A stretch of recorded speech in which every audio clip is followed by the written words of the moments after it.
Good morning students. तो आज की वीडियो में हम बात करेंगे चैप्टर 3 कलेक्शन ऑफ डेटा, जिसमें मैं बात करने वाला हूं मेथड्स ऑफ सैम्पलिंग। बहुत इंपॉर्टेंट टॉपिक है और थोड़ा बड़ा टॉपिक भी है, मेथड्स ऑफ सैम्पलिंग। देखिए, इससे पहले हम बात कर चुके हैं सेंसस मेथड और सैम्पलिंग मेथड के बारे में। मैं उसके बारे में अभी इस वीडियो में बात नहीं करूंगा, census method, sampling method.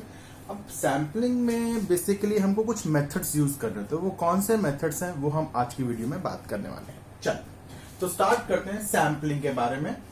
Sampling बच्चे दो तरह की होती है, one is random sampling, other is non random sampling. Random sampling and non random sampling. तो मैं बात करूंगा पहले रैंडम सैम्पलिंग की। पहले एक बार पढ़ते हैं और फिर मैं इसका मीनिंग आप लोग को समझाता हूं। It refers to a method in which every item in the universe और population has equal chance of being selected. ये एक ऐसा मेथड है स्टूडेंट जिसमें हर एक आइटम को, क्योंकि देखिए हमको सैंपल निकालना होता है आउट ऑफ लार्ज पॉपुलेशन। तो लार्ज पॉपुलेशन में जब आपको सैंपल सिलेक्ट करना होता है, तो इस मेथड के अकॉर्डिंगली मैं बात कर रहा हूं रैंडम सैंपलिंग के। इस मेथड के अकॉर्डिंगली हर एक आइटम का इक्वल चांस होता है फॉर बीइंग सिलेक्टेड, कि वो सिलेक्ट हो सकता है, उसका इक्वल चांस है। तो रैंडम सैंपलिंग का मतलब है कि हम कुछ भी, कोई भी नंबर सिलेक्ट हो सकता है। फॉर एग्जांपल, एक क्लास में 50 स्टूडेंट्स हैं, इसमें से 5 बच्चे सिलेक्ट करने, तो रैंडमली कोई भी 5 बच्चे हो सकते हैं, वो कोई भी हो सकते हैं 5 बच्चे। ठीक है, तो ये रैंडम सैंपलिंग है। एक बार वापस से, it refers to a method in which every item in the universe और population has equal chance of being selected. हर एक मेथड का सिलेक्ट होने का इक्वल चांस होता है। रैंडम सैंपलिंग में दो मेथड होते हैं हमारे। एक होता है बेटा लॉटरी सिस्टम। हम क्या करते हैं, जैसे 50 बच्चे हैं, अब 50 में से रैंडमली हमको सिलेक्ट करना है, तो हम उनको हर एक का नाम जो है एक स्लिप में लिखकर जो है एक पॉट में डाल देंगे, और रैंडमली जो है हम 5 या 10 बच्चों का सैंपल हम उसमें से निकाल लेंगे। इस सिस्टम को हम लॉटरी सिस्टम बोलते हैं। बट लॉटरी सिस्टम में बेसिकली क्या रहता है कि सबको नंबर्स देना थोड़ा टाइम कंज्यूमिंग हो जाता है, कि सबके नाम लिखकर जो है वो नंबर दे देना और फिर जो है सिलेक्ट करना थोड़ा टाइम कंज्यूमिंग है। ठीक है, और दूसरा मेथड जो इसके अंदर है वो है रैंडम नंबर टेबल में टिप्पेट टेबल यूज की जाती है। वो हमारे कोर्स में इतना ज्यादा पूछा नहीं जाता है। सिर्फ क्या होता है कि टिप्पेट ने कुछ I think 41,600 numbers randomly select किए हैं। ठीक है, यहां पर भी हम स्टूडेंट्स को नंबर दे देंगे, जैसे स्टूडेंट्स की बात कर रहे हैं या फैक्ट्री में वर्कर्स की बात करें, उनको नंबर दे देंगे, और टिप्पेट टेबल में देख के कि कोई भी एक पेज उसके टेबल में से निकाल लिया और देखा कि जो नंबर्स उसके अंदर लिखे हुए हैं उनको जो हम सिलेक्ट कर लेंगे। तो इतना डिटेल में उसके बारे में बात भी नहीं करना, आपको सिर्फ मेथड के नाम लिखने हैं, लॉटरी सिस्टम, और दूसरा है रैंडम टेबल नंबर, वो रैंडम सैंपलिंग में आता है। रैंडम सैंपलिंग दो तरह की होती है, एक सिंपल रैंडम सैंपलिंग और एक रिस्ट्रिक्टेड रैंडम सैंपलिंग। मेरे को इनके बारे में अलग से बात करनी है, तो इनके बारे में अलग से हम बात करेंगे, बहुत इंपॉर्टेंट टॉपिक है। तो रैंडम सैंपलिंग, जैसा कि मैंने बताया कि हर एक आइटम का इक्वल चांस होता है। दूसरा है नॉन रैंडम सैंपलिंग में it refers to a method in which selection of sample depends upon the judgment of investigator. मतलब इसमें हर एक आइटम का इक्वल चांस नहीं होता है, इसमें इन्वेस्टिगेटर की जजमेंट के हिसाब से सैंपल निकाले जाते हैं। 3 अलग अलग मेथड है जिनके बारे में हम लेटर ऑन बात करेंगे। 3 अलग अलग मेथड है जिसके बारे में हम बात करेंगे। तो अगर मैं बात करूं तो रैंडम सैंपलिंग में पहला पॉइंट है सिंपल रैंडम सैंपलिंग। देखिए, सिंपल रैंडम सैंपलिंग और रैंडम सैंपलिंग ऑलमोस्ट सेम है। सिंपल रैंडम सैंपलिंग और रैंडम सैंपलिंग सेम ही है, बिल्कुल सेम ही है। कि सिंपल रैंडम में हम क्या करते हैं, किसी भी आइटम को चूज कर लेते हैं, सबका इक्वल चांस होता है। Restricted random sampling, as the name suggest, कहीं ना कहीं थोड़ी सी रिस्ट्रिक्शंस हैं। ऑल्दो रैंडम सैंपलिंग है बट विद सम रिस्ट्रिक्शन। इसमें हम 4 मेथड पढ़ने वाले हैं: stratified random sampling, systematic sampling, cluster sampling and multistage sampling. आगे बात करूंगा, पेज में अभी इतनी ही जगह है। और रही बात नॉन रैंडम सैंपलिंग में, इसमें अलग अलग पॉइंट्स है। जजमेंट सैंपलिंग ऑलमोस्ट इसकी तरह ही है, quota sampling and convenience sampling. ठीक है, एक बार पॉज लेके जो इसका स्क्रीनशॉट ले लीजिए, इसके नोट्स प्रॉपर बनाइए।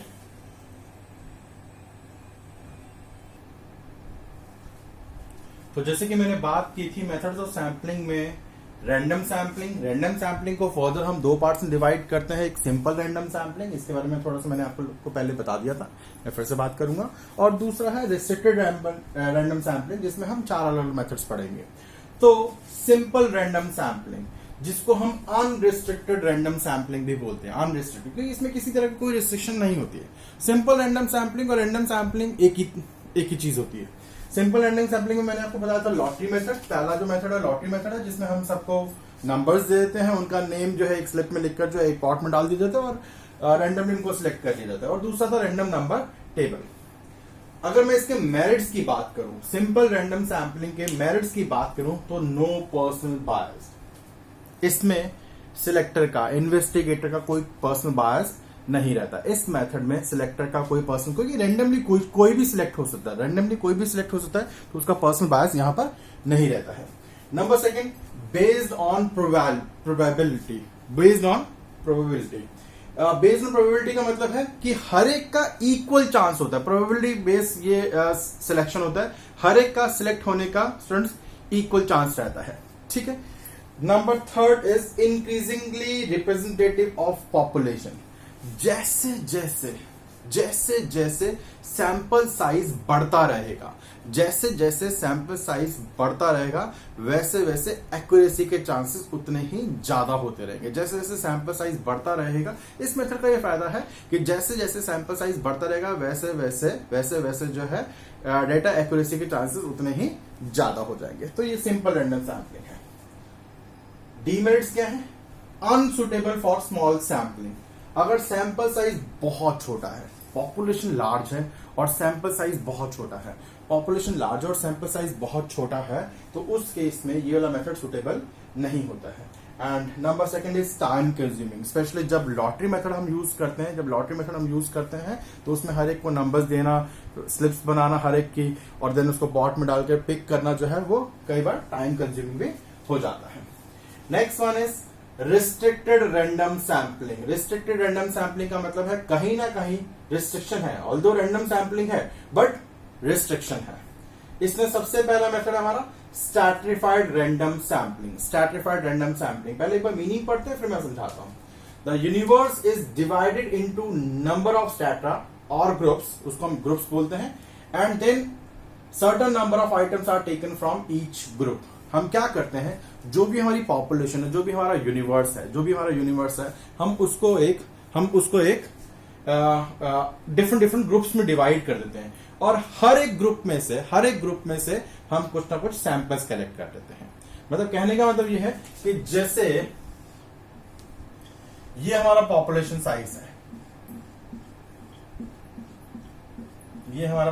साइज है, इनको हम अलग अलग ग्रुप्स में डिवाइड करते हैं। ये मेरा फर्स्ट ग्रुप हो गया, ये मेरा सेकंड ग्रुप हो गया, थर्ड ग्रुप हो गया एंड फोर्थ ग्रुप हो गया। हर एक ग्रुप में से हम एक सैंपल ले लेंगे, यहां से इसको ले लिया, इधर से इसको ले लिया, इधर से इसको ले लिया, इधर से इसको ले लिया, तो 4 सैंपल हमने निकाल लिए हैं। मतलब पूरे यूनिवर्स को हम अलग अलग ग्रुप्स में डिवाइड कर रहे थे फर्स्ट ऑफ ऑल, देन हर एक ग्रुप में से जो है हम सैंपल्स कलेक्ट कर लेते हैं। इसके मेरिट्स की बात करें तो मोर रिप्रेजेंटेटिव होता है, क्योंकि ये पूरे ग्रुप को बिलोंग करता है, जो भी सैंपल आएगा वो पूरे ग्रुप को बिलोंग करेगा। चांस ऑफ ग्रेटर एक्यूरेसी के चांसेस कैसे रहते हैं इसके अंदर कि बजाय के देखिए क्या होता है कि लेट से मैंने 4 सैंपल लिए, ये जो ग्रुप्स बना है इनका भी एक बेसिस होता है। वो बेसिस क्या है, जैसे मान लेते हैं क्लास के स्टूडेंट्स की बात हो रही है, तो ये अबव 90% वाले स्टूडेंट्स हैं, ये 80 to 90 वाले हैं, 70 to 80 वाले हैं, ये 17 बिलो वाले हैं। अगर मैंने 4 सैंपल लिए होते और ग्रुप्स नहीं बने होते तो माइट भी वो 4 इसमें से आ जाते, तो क्लास रिप्रेजेंट कौन कर रहा था, 70 बिलो वाले कर रहे होते, तो एक डिसीजन आया था कि नहीं यहाँ पे सारे बच्चे जो 70 बिलो वाले हैं। तो जब हमने ग्रुप्स को डिवाइड कर दिया बेस्ड ऑन देयर परसेंटेज, और हर एक ग्रुप में से हमने सैंपल्स लिए हैं, तो एक्यूरेसी के चांसेस ज्यादा होते हैं। थर्ड इसका बेनिफिट है ग्रेटर ज्योग्राफिकल कंसंट्रेशन। जब हमारी पॉपुलेशन बहुत फैली होती है, तो हम उस फैली हुई पॉपुलेशन को, जो हमारा मास डाटा है, उसको हम इस तरह से अरेंज कर लेते हैं, depends upon the geographical area. तो तो जब जोग्राफिकल एरिया वाइज डेटा को हम ग्रुप्स में डिवाइड कर देते हैं तो इन्वेस्टिगेटर के लिए डेटा कलेक्ट करना उतना डिफिकल्ट नहीं रहता है। तो ये इसका बेनिफिट रहता है। डीमेरिट्स भी हैं।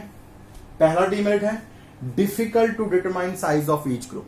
ये डिटरमाइन करना कि हर एक ग्रुप का साइज क्या रहेगा, ये बहुत डिफिकल्ट रहता है कि ग्रुप साइज कितना बड़ा रखना है, ये डिसाइड नहीं कर पाते हैं। Number second, atmosphere. जब आप ग्रुप्स बनाएं तो आपको ये ध्यान रखना है कि ग्रुप्स बनाते टाइम कोई भी आइटम छूटनी नहीं चाहिए, क्योंकि ऑल्दो ये स्ट्रैटिफाइड रिस्ट्रिक्टेड रैंडम सैम्पलिंग है, बट रैंडम सैम्पलिंग में हर एक आइटम के पिक होने के इक्वल चांसेस है। तो इसलिए ग्रुप्स बनाते टाइम एटमॉस्फेयर रखनी पड़ती है कि कोई भी आइटम मिस नहीं होनी चाहिए। और फिर ग्रुप्स बनाने में टाइम भी कंज्यूम होता ही है, और जब टाइम कंज्यूम होगा तो वो एक्सपेंसिव भी हो सकता है। तो ये स्ट्रैटिफाइड रैंडम सैम्पलिंग